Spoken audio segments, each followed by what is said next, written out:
The glass was halfway to my lips when my name rang out across the room, bouncing off the chandelier. To Elena, our quiet genius. Enjoy that $20,000 bonus. Aaron's voice cut through the chatter like a hot knife through styrofoam. I froze. My champagne glass hovered midair. The stem pressed between my fingers while my pulse pounded against my collarbone. The CFO laughed loud and fake. Lydia, our general counsel, paused mid-sip and raised one sharp eyebrow. Around the room, heads turned just enough to feel like the floor had shifted beneath me. I forced a tight smile, met Aaron's eyes, and said clearly, loud enough for every executive to hear. I never got it. Silence. You could hear the AC hum. Aaron let out a laugh like I'd made a charming little joke, raising his glass even higher. Always so humble, he said with a wave. Same casual flick he used last quarter when he froze bonuses pending restructuring. But this time his smile didn't reach his eyes. That grin was for show. His eyes were doing the math, and they didn't like the numbers. Hey, quick thing. If you're into stories where quiet words hit harder than shouting, go ahead and hit subscribe and like the video. 97% of folks just listen without subscribing, and it really helps us keep these coming. Alright, let's get back to the party. I took a sip anyway. The champagne fizzed like static down my throat. The room moved on. I didn't. My brain spun like a Rolodex struck by lightning. No deposit. No wire. No DocuSign. Definitely no email. I checked. Twice. I knew how bonuses worked. I'd drafted half the company's contract templates myself. I knew the exact payment chain, the announcement timing, and which executive had to countersign before it ever hit payroll. More importantly, I remembered how my personal contract got updated after the whole Brandon Keller mess 3 years ago. Clause 7.12. Boring legal stuff. Dry as toast. Hidden in fine print. But in the right moment, it was dynamite. Aaron had no idea. But Lydia, maybe she did. The way she lingered near the mimosa bar a little too long before walking out? Yeah, she knew. I stayed at the party just long enough to keep suspicion off me. Watched Aaron schmooze the investor's wife with a double kiss. Listened to him brag about his transformational leadership. Heard 2 VPs crack a joke that I'd probably spend my bonus on books and thermal mugs. Let them laugh. Let them sip their champagne. Because that one sentence, that dumb, careless lie, that was the spark. By Monday morning, I was back at my desk. I opened the folder labeled Whistles. The one HR pretended didn't exist. The one full of screenshots, audit logs, metadata trails. This wasn't revenge. It wasn't emotional. It was evidence. Because what Aaron never realized, what none of them ever thought to ask, was that Clause 7.12 wasn't just some legal footnote. It was a live wire. And he yanked it, in front of the whole boardroom, holding a champagne glass. Monday hit like a hangover I never earned. The office reeked of stale catering and cold regret. A sad Q3 Champions balloon sagged over the hallway like it had seen the company's soul. I slipped in the same as always, coffee in hand, black blazer, no eye contact. And just like that, it was as if nothing had happened. No congrats. No side eyes. Not even a whisper from finance. Just the usual Monday shuffle of caffeine-loaded middle managers praying their inbox wasn't a crime scene. I didn't expect confetti at my desk, but that level of silence? That was precision. I powered on my laptop, typed in my passphrase and pulled up the compensation portal. Still nothing. No deposit. No bonus. No trace of 20 grand anywhere. But I saw him reach behind the server rack, his fingers following a cable like he was checking for a pulse. 3 weeks later, Nolan got a shiny new title, Senior Director. With it came a bigger office, more dashboards, and his new favorite buzzword, visibility.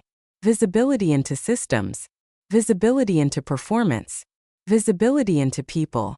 But the one thing he never managed to see? The guy whose hands had built every functional piece of the infrastructure.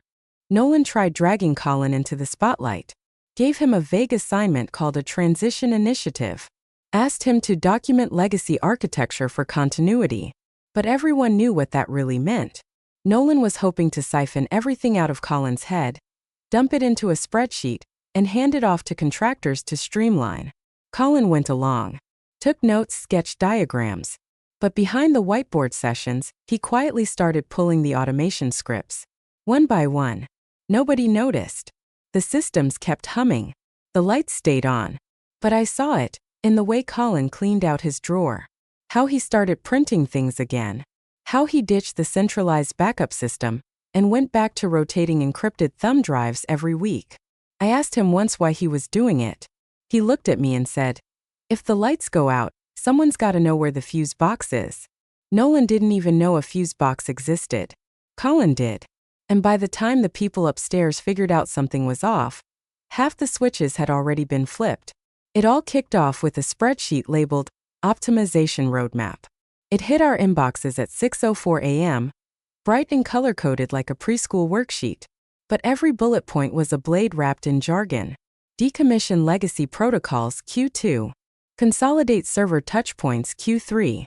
Retire deprecated personnel processes ASAP. Deprecated personnel. That's what Colin had become to Nolan. A function no longer supported by the new interface.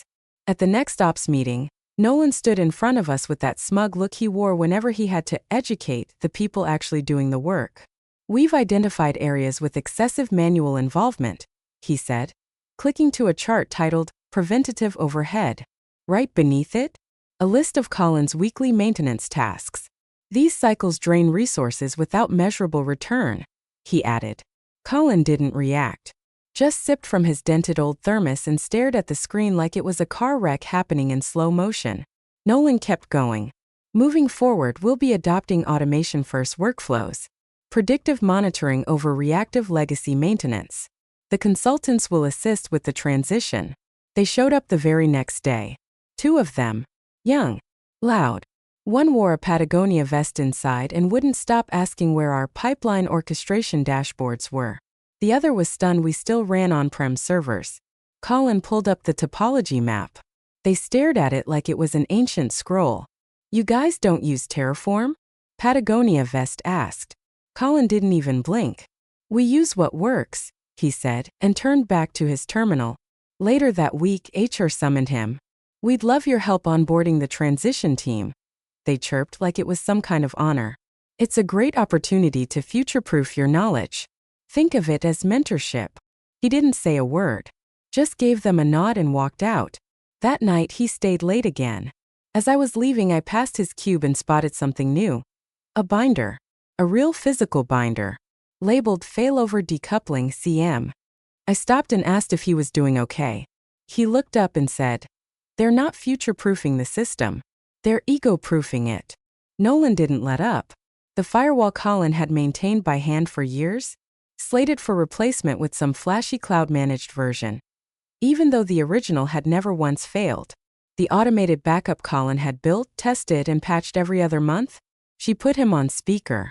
I knew it because the line echoed as it rang, and because I'd quietly rerouted the feed through the compliance audio queue months ago. That was right after they accidentally excluded me from a call where I'd flagged vendor security holes. Aaron answered with his usual fake charm. "Lydia, don't tell me this is another clause breakdown. I haven't even had my espresso." Lydia wasn't playing. "You named Elena. In public. You mentioned a bonus. One that doesn't exist." There was a beat of silence. Then Aaron said, "It's symbolic. I'll make it official later this week." "No, Aaron." Lydia's voice turned cold, sharp. "You used her name in a financial statement context. In front of board reps. While discussing quarterly results. That's attribution without payment. Which makes it misrepresentation." Aaron scoffed. "It was just a party. Nobody's calling the SZ over a toast." Clause 7.12 Aaron. He paused. This time longer. "What the hell is Clause 7.12? You could hear Lydia flipping pages, the weight of her silence pressing down like a held breath. Then she read it. Word for word. Each line landing like a punch. "In the event the employee's name is used in any internal or external communications, verbal or written, pertaining to financial disbursements or acknowledgments, without executed payment or documented approval, a forensic audit shall be initiated within 48 hours, overseen by an independent third party as outlined in Section 11, in accordance with Sarbanes-Oxley disclosure standards." Aaron finally stopped breathing. "You're saying she baked an auto-audit trigger into her contract?" "Yes," Lydia said. "Calm. Flat. It's binding. It was added after the Keller settlement. And you just activated it, in front of the lead investor and half the executive floor. His voice dropped low. Can't we just issue the bonus now? No. You don't fix a public misstatement with hush money. This isn't just a slip-up. It's material misrepresentation. It triggers a compliance review. Every exec bonus tied to those metrics is now exposed. And there's no way to roll it back. Silence. Then Erin, in the dumbest move yet, said, "Why the hell would someone like her have a clause like that?" I leaned back in my chair and closed my eyes. Because someone like me always knew a storm was coming. I just didn't know which idiot would strike the match first. Now we both knew. And the fuse was burning. They didn't barge into my office like some movie scene. No sirens. No chaos. Just a calendar invite. Subject line. Clarification review. Q3 bonus documentation. From Lisa in HR. Friendly. Vague. The kind of invite that pretends to be harmless, but everyone on it knew exactly what it meant. They booked the sad little conference room. The one with the flickering light and the dry erase board still ghosted with teamwork equals $. From someone's failed team building campaign. I showed up 2 minutes early. Lisa was already there, along with 2 finance guys I recognized but had never spoken to. No senior execs in the room, which told me exactly how nervous they were. Lisa opened with the usual sugarcoating. "Thanks for meeting with us, Elena. We're just reviewing bonus approvals from last quarter, making sure everything's clean, all the paperwork tidy. You know the drill." I gave her a single nod. "You want to know if I approved the $20,000 bonus that was linked to my name?" All 3 shifted in their chairs. One of the finance guys cleared his throat like he had a frog stuck. Lisa gave me a smile like I was a child repeating a bad word. "It's just a light review." I pulled out a manila folder and slid it across the table. "Here's the full email thread from my inbox and outbox between August 1st and September 30th, I said, placing the first document on the table. No mention of a bonus. No approval request. No signed authorization. Lisa reached for it, but I wasn't finished. "And this," I added, setting another sheet on top, "is a screenshot of the compensation platform's access log. No sign-ins from my credentials on the day that bonus was supposedly approved." I turned the page. "This is the audit trail for document ID #Q3FIN2038. It shows a digital signature under my name. Timestamped 11:22 p.m. on a Sunday night." One of the finance guys muttered, "Weird hour." "Not for someone in Toronto," I said, flipping again. "Here's the VPN log for that exact timestamp. The IP address traces back to a Toronto office suite used exclusively by H. Ward, the CFO's executive assistant." I slid the last page across the table. "And here's a comparison of my digital signature hash with the one used on that document. They don't match." Lisa turned ghost white. The finance guy suddenly forgot how to look at people. "You forged a financial record with my name. In a Sarbanes-Oxley regulated company. That's not a paperwork error. That's criminal misrepresentation." To her credit, Lisa tried to spin it. "We're still collecting information. Could have been a permissions issue. Maybe a routing overlap. These things happen." I leaned back in my chair, quiet for a beat. Then I said calmly and clearly, "No, they don't."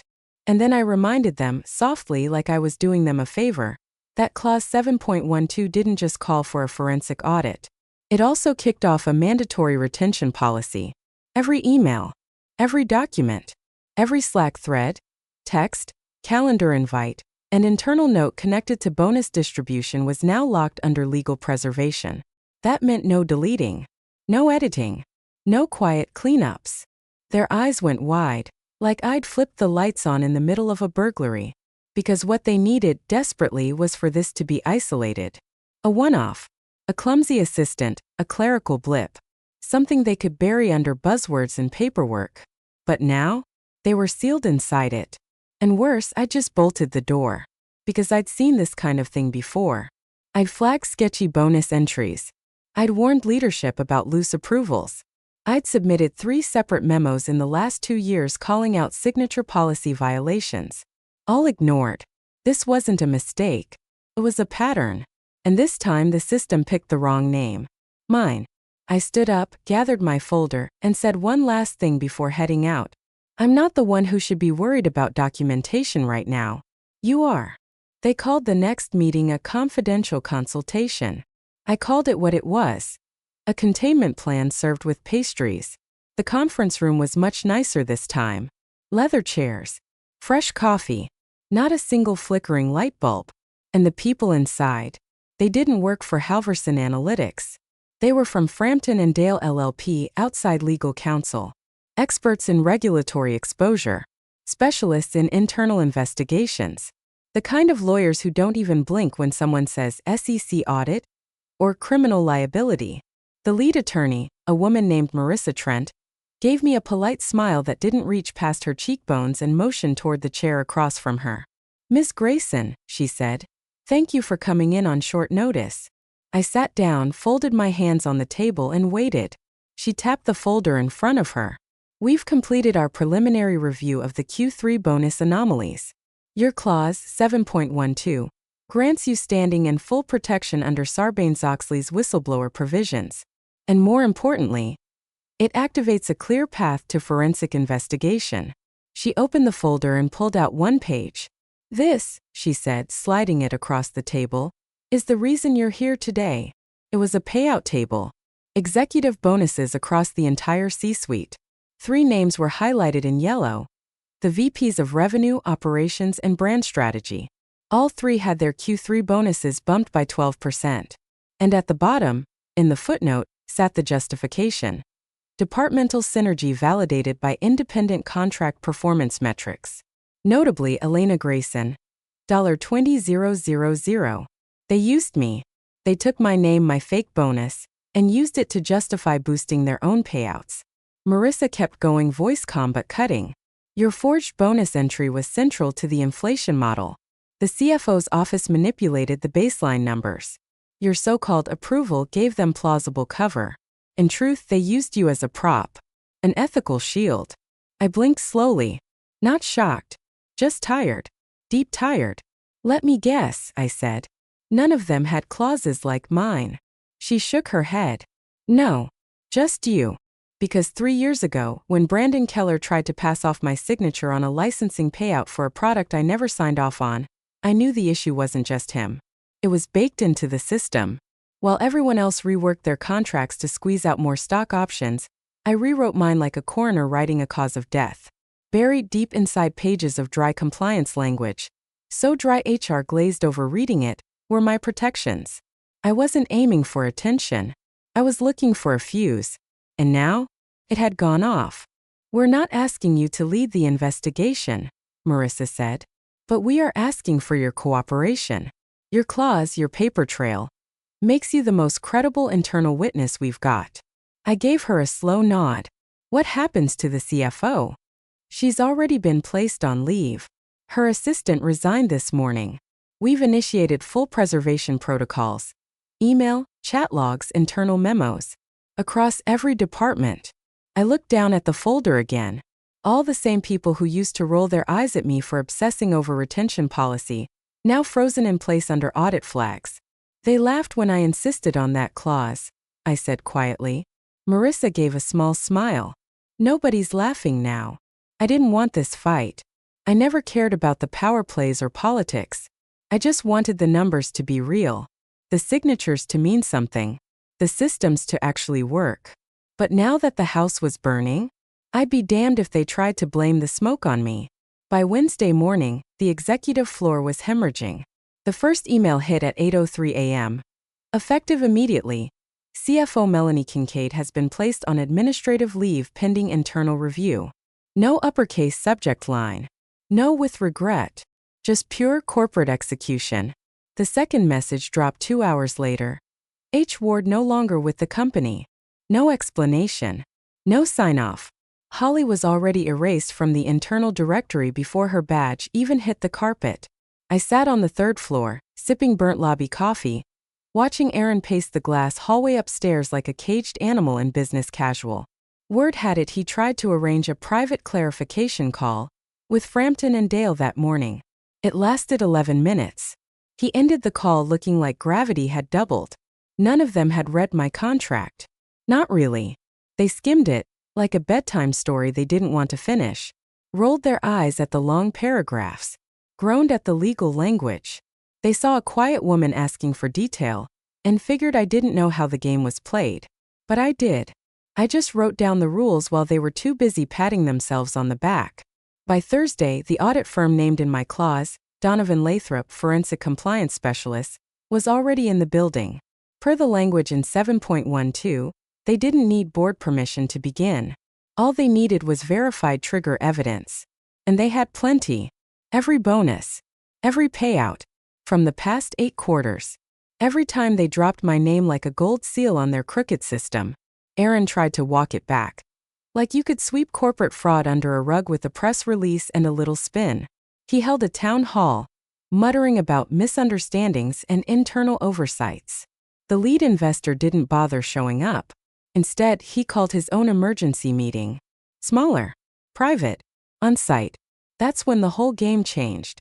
And they asked me to join not as a witness, as an authority. There were no cameras, no flashy introductions, just a quiet room with 6 people and a hard copy binder. My name printed on the front. The investor, Charles Beale, sat across from me. Cold, sharp eyes. The kind of presence that didn't need volume to own a room. The binder in front of him was open to clause 7.12. We reviewed the language, he said, tapping the page. You wrote this with foresight. You saw it coming. I didn't know who'd set it off, I replied. But yes, I saw it. He gave a small nod, then turned to Aaron. Who else used fabricated benchmarks to boost executive compensation? He asked. Aaron flinched. We were still looking into it. There are anomalies, but they're not necessarily fraud. Wrong answer, Beale said, dead calm.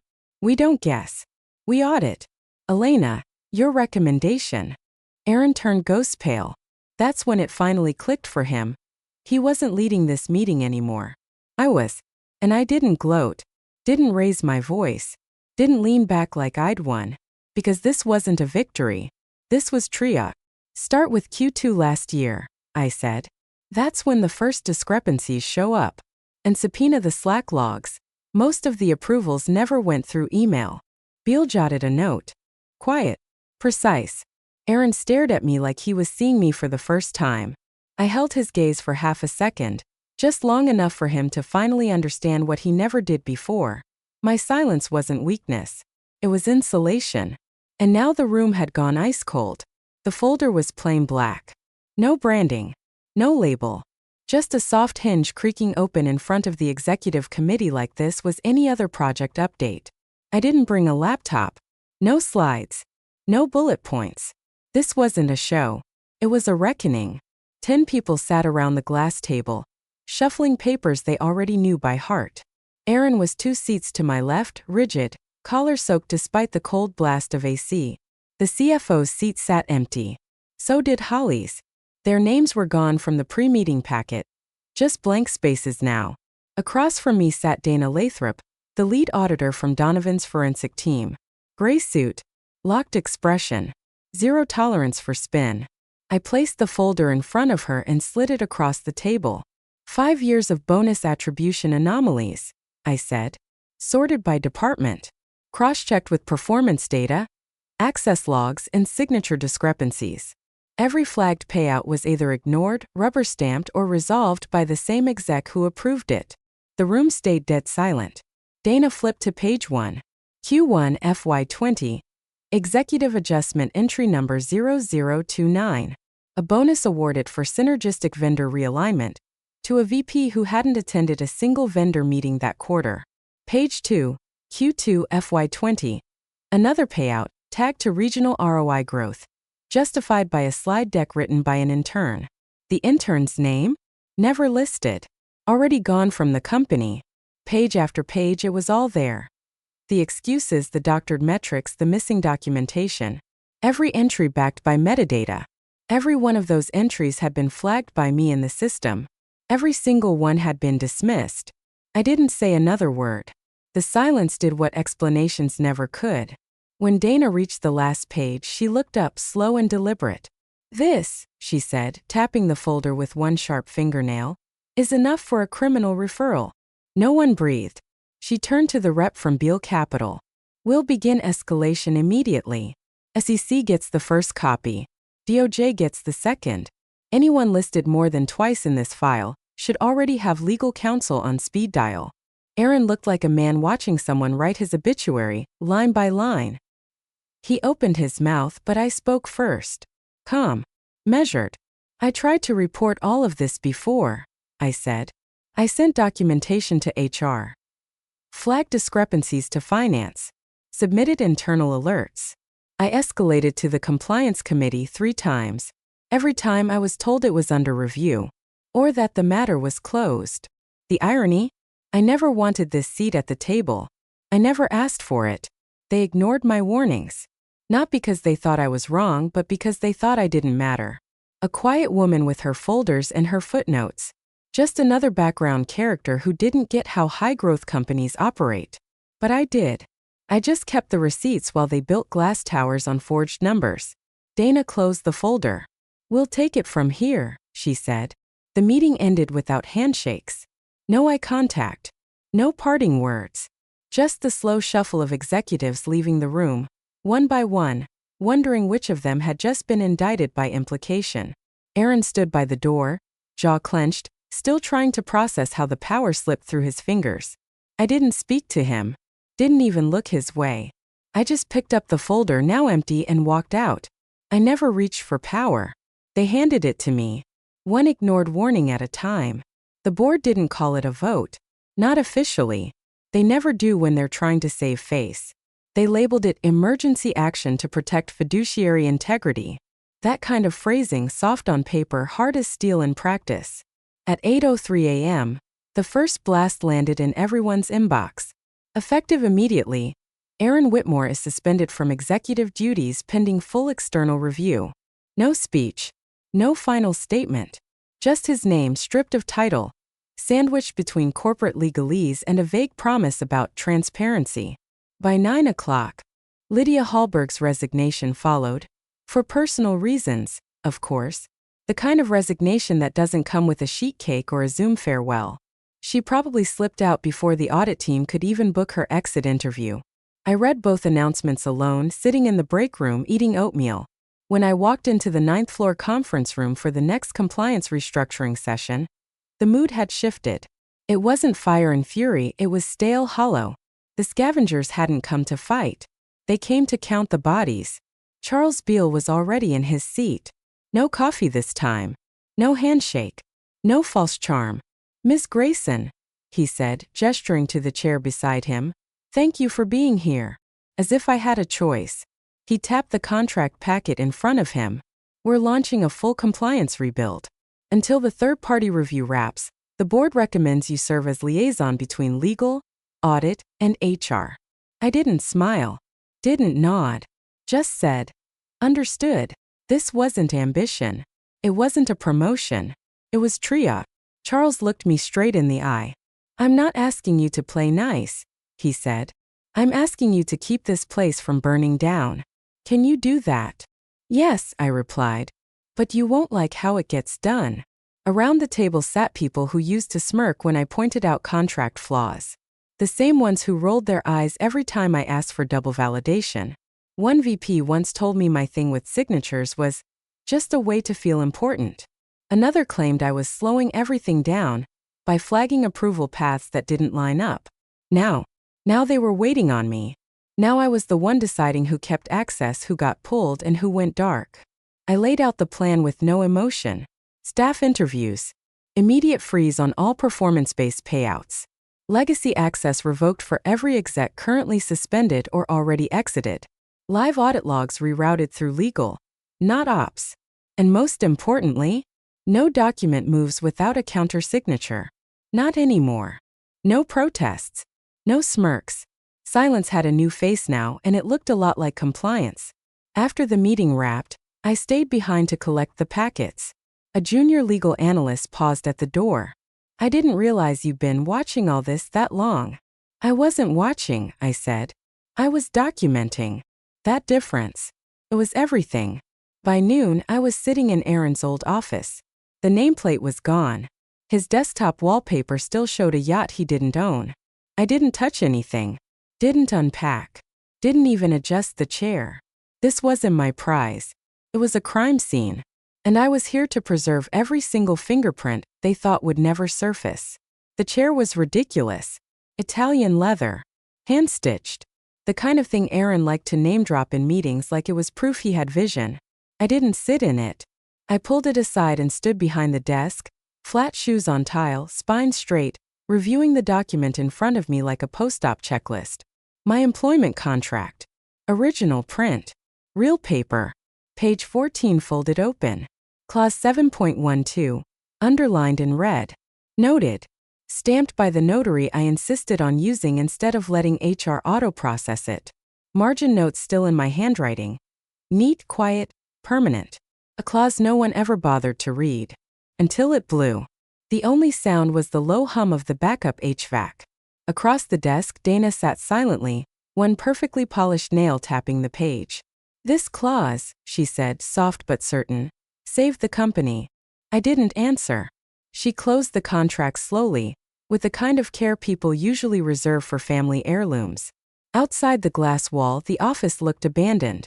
CFO wing sealed. 3 executive suites emptied. Whiteboards wiped clean. A fresh nameplate already sat on the VP of Ops door. Someone parachuted in from Beal's legal team. This company had been built on noise. Loud meetings. Louder egos. Applause that roared for wins built on fiction. And now? Now the loudest voice left was mine. Quiet. Precise. Verified. The board gave me limited authority. Compliance lead, special advisor, liaison to audit counsel. No one suggested CEO. They knew I wouldn't accept it. I wasn't here to inherit this system. I was here to rewire it so the next woman with a folder and a backbone didn't have to turn silence into a weapon just to be heard. That afternoon, I drafted the new clause by hand. One line. All employment contracts shall include a mandatory clause read confirmation. Signed, time-stamped, and notarized by the employee and one legal officer, prior to final execution. When I submitted it, the VP of Legal raised an eyebrow. I didn't raise anything back. At 6:14 p.m., I signed it myself. Same pen. Same steady hand. Across the office, the lights dimmed on their automatic timer.